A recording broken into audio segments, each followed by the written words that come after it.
ഞാൻ ഒട്ടും വിചാരിക്കാത്ത കാര്യങ്ങളാണ് കേട്ടോ. നേരെ ഓപ്പോസിറ്റ് നടന്നത്. കാരണം കുഞ്ഞിപ്പെണ്ണിനെ ഓർത്തിട്ട് എനിക്ക് ഏറ്റവും വലിയ ടെൻഷനുള്ള കാര്യം കുഞ്ഞിപ്പെണ്ണ് സ്കൂളിൽ ചേർക്കുക അങ്ങനെയുള്ള കാര്യങ്ങളായിരുന്നു. കാരണം കുഞ്ഞിപ്പെണ്ണ് എൻ്റെ അടുത്ത് നിന്ന് അങ്ങനെ മാറി നിന്നിട്ടില്ല എന്ന് വെച്ചാൽ നമ്മുടെ ആരും അല്ലാത്തവരുടെ അടുത്തോട്ട് അങ്ങ് പോയി അങ്ങനെ അടുത്തങ്ങ് നിന്നിട്ടില്ല. പിള്ളേരുടെ അയൽവക്കത്തുള്ള വീട്ടിലൊക്കെ പിള്ളേരുടെ കൂടെ കളിക്കാനൊക്കെ കൂടും. അത് കണ്ടുകൊണ്ട് ഡെയിലി കാണുന്ന പിള്ളേരല്ലേ അങ്ങനെയൊക്കെ. അല്ലാണ്ട് എനിക്ക് ഭയങ്കര ടെൻഷനും കാര്യങ്ങളൊക്കെ ആയിരുന്നു. പിന്നെ കുഞ്ഞിപ്പെണ്ണ് അങ്ങനെ അംഗൻവാടിയിൽ ഒത്തിരി ഒന്നും പോയിട്ടില്ല. ഒത്തിരി നല്ല കുഞ്ഞിപ്പെണ്ണ് പോയിട്ടുണ്ടെന്ന് വേണമെങ്കിൽ പറയത്തില്ല. 1-2 ദിവസം അത്രയൊക്കെ ഉള്ളൂ. പിന്നെ പോയിട്ടില്ല. അതുകൊണ്ടൊക്കെ എനിക്ക് നല്ല രീതിയിൽ ടെൻഷൻ ഉണ്ടായിരുന്നു. ദൈവമേ എങ്ങനെയാവുമെന്ന്. ആദ്യത്തെ ദിവസം കൊണ്ടുവിട്ടു. ഞാൻ വിചാരിച്ചിട്ട് നേരെ ഓപ്പോസിറ്റ് ആയിരുന്നു കാര്യങ്ങളൊക്കെ. ഒരു കുഴപ്പമില്ലായിരുന്നു. കുഞ്ഞിപ്പെണ്ണ് ഭയങ്കര ഹാപ്പിയാവും. അത് കണ്ടപ്പോൾ തന്നെ ഞങ്ങളുടെ ശ്വാസം ഒന്ന് നേരെ പോയി കേട്ടോ. പ്രത്യേകിച്ച് ഇവിടെ ആയി കഴിഞ്ഞപ്പോൾ എനിക്ക് നല്ല ടെൻഷൻ ഉണ്ടായിരുന്നു എങ്ങനെയായിരിക്കും എന്നൊക്കെ.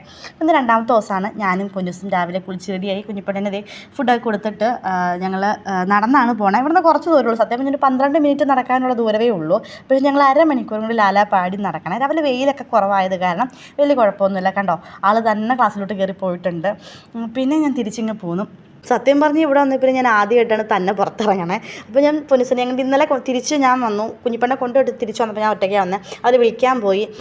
പിന്നെ ഇന്നിപ്പോൾ കൊണ്ടുവിട്ടു. അപ്പോൾ സത്യം പറഞ്ഞാൽ നല്ല രസമായിരുന്നു നടന്ന് പോവാൻ. വലിയ വെയിലൊന്നും ഇല്ലായിരുന്നു. ലാലാപ്പാടി അരമണിക്കൂർ കൊണ്ടാണ് അങ്ങോട്ട് പോകുന്നത്.